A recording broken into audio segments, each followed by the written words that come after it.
ಈ ಲೂಸಿನ್ ಅನ್ನೋ amino acid ಎಷ್ಟು ಅಮೇಝಿಂಗ್ ಕೆಲಸ ಮಾಡ್ತಿದೆ ಅಂತಂದ್ಬಿಟ್ಟು ನಿಮಗೆ ಗೊತ್ತಾ? ಸೊ ಈ ಪರ್ಟಿಕ್ಯುಲರ್ ಬ್ರ್ಯಾಂಚ್ ಏನು ಅಮೈನೋ ಆ್ಯಸಿಡ್ ಆಗಿರ್ಬೋದು, ಇಲ್ಲ ಅಂತಂದರೆ ಎಸೆನ್ಷಿಯಲ್ ಅಮೈನೋ ಆ್ಯಸಿಡ್, ಇದು ಎರಡರೊಳಗಡೆನೂ ನೀವು ನೋಡಿದ್ರಿ ಅಂತಂದರೆ ಲೂಸಿನ್ ಕಂಟೆಂಟ್ ಇದ್ದೇ ಇರುತ್ತೆ. ಓಕೆ, ಸೊ ಲೂಸಿನ್ ಬಂದು ಒಂದು ಅಮೈನೋ ಆ್ಯಸಿಡ್. ಅಂದರೆ ನಾವು ಯಾವಾಗ ಪ್ರೋಟೀನ್ ಕನ್ಸ್ಯೂಮ್ ಮಾಡ್ತೀವಲ್ಲ, ಸೊ ಪ್ರೋಟೀನ್ ಆ್ಯಕ್ಚುಲಾಗಿ ಬ್ರೇಕ್ ಡೌನ್ ಆಗುತ್ತೆ ಸ್ಟಮಕ್ ಒಳಗಡೆ ಅಮೈನೋ ಆ್ಯಸಿಡ್ಸ್ಗೆ. ಈ ಪರ್ಟಿಕ್ಯುಲರ್ ಅಮೈನೋ ಆ್ಯಸಿಡ್ಸು ನಮ್ಮ ಬಾಡಿಗೆ ತುಂಬಾ ಇಂಪಾರ್ಟೆಂಟ್. ಸೆಲ್ ಸ್ಟ್ರಕ್ಚರ್ನ ಮೇಂಟೈನ್ ಮಾಡೋದಾಗಿರ್ಬೋದು, ಮಸಲ್ ರಿಪೇರ್ ಆಗಿರೋದು, ಟಿಶ್ಯೂ ರಿಪೇರ್ ಆಗಿರೋದು, ಹಾರ್ಮೋನ್ಸ್ಗೆ ಹೆಲ್ಪ್ ಮಾಡೋದಾಗಿರ್ಬೋದು, ಟ್ರಿಗರ್ ಮಾಡೋದಾಗಿರ್ಬೋದು, DNA ರಿಲೇಟೆಡ್ ಎಲ್ಲದಕ್ಕೂ ತುಂಬ ಇಂಪಾರ್ಟೆಂಟ್. ಸೊ ಈ ಪರ್ಟಿಕ್ಯುಲರ್ ಅಮೈನೋ ಆ್ಯಸಿಡ್ ಒಳಗಡೆ ಲೂಸಿನ್ ಸ್ಪೆಸಿಫಿಕ್ಲಿ ಏನು ಮಾಡ್ತಿದೆ ಅಂತಂದರೆ, ಈ ಬ್ರೇಕ್ ಡೌನ್ ಎಲ್ಲ ಆಗಿ ಮಸಲ್ ಹತ್ರ ಹೋಗಾದ್ಮೇಲೆ ಲೂಸಿನು ಟ್ರಿಗರ್ ಮಾಡುತ್ತೆ ಮಸಲ್ ಪ್ರೋಟೀನ್ ಸಿಂಥಸಿಸ್ನ ಜಾಸ್ತಿ ಮಾಡೋದಕ್ಕೆ, ಅಂದರೆ ಮಸಲ್ ರಿಕವರಿನ ಬೇಗ ಮಾಡೋದಕ್ಕೆ.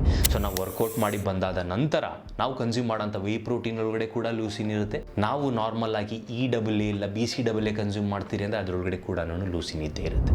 ಸೊ ಬೇಸಿಕ್ಲಿ ಲೂಸಿನು ನಮ್ಮ ಮಸಲ್ ಪ್ರೋಟೀನ್ ಸಿಂಥಸಿಸ್ನ ಜಾಸ್ತಿ ಮಾಡಿ ರಿಕವರಿನ ಫಾಸ್ಟರ್ ಕೂಡ ಮಾಡ್ತಿರುತ್ತೆ. ಸೊ ನೀವೇನು ಮಾಡಬಹುದು ಇನ್ ಕೇಸ್ ನೀವು ಈ ರೀತಿ ಸಪ್ಲಿಮೆಂಟ್ಸ್ ಯೂಸ್ ಮಾಡ್ತಿಲ್ಲ ಅಂತಂದರೆ, ಎಸ್ಪೆಷಲಿ ನಾನ್ ವೆಜಿಟೇರಿಯನ್ ಆಗಿರೋದ್ರೆ ನಿಮಗೆ ಮೀಟಲ್ಲಿ ಕೂಡ ಸಿಗ್ತಿರುತ್ತೆ, ಮೊಟ್ಟೆಯಲ್ಲಿ ಕೂಡ ಸಿಗ್ತಿರುತ್ತೆ. ಓಕೆ, ಸೊ ನೀವು ವೆಜಿಟೇರಿಯನ್ ಆಗಿದ್ದೀರಾ ಅಂತಂದರೆ ಕಾಳುಗಳೊಳಗಡೆ ಮತ್ತು ದಾಲಲ್ಲಿ ಸಿಗುತ್ತಾ ಅಂತಲೇ ಸಿಗುತ್ತೆ. ಬಟ್ ನಿಮ್ಗೊಂದು ಕಂಪ್ಲೀಟ್ ಪ್ರೊಫೈಲ್ ಸಿಗಬೇಕು, ಅದ್ರ ಜೊತೆ ನಿಮ್ಮ ಈ ಗ್ರೈನ್ಸ್ ಏನಿರುತ್ತಲ್ಲ ಅದನ್ನು ಆ್ಯಡ್ ಮಾಡಬೇಕಾಗುತ್ತೆ. ನೀವು ಚಪಾತಿ ಇಲ್ಲ ಅಂತಂದರೆ ಮುದ್ದೆ ಇಲ್ಲ ಅಂತಂದರೆ ನೀವು ರೈಸ್ನ ಕನ್ಸ್ಯೂಮ್ ಮಾಡೋದ್ರಿಂದ ಒಂದು ಕಂಪ್ಲೀಟ್ ಅಮೈನೋ ಆ್ಯಸಿಡ್ ಪ್ರೊಫೈಲ್ ಸಿಗುತ್ತೆ ನಿಮಗೆ. So leucine is very important. In case ನೀವು ವರ್ಕೌಟ್ ಮಾಡ್ತಿದ್ದೀರಾ ಅಂತಂದರೆ ಅದ್ರ ಮೇಲೆ ಫೋಕಸ್ ಮಾಡೋದನ್ನು ಮರಿಬೇಡಿ. And I hope this helps and don't forget to share it with your friends. Bye.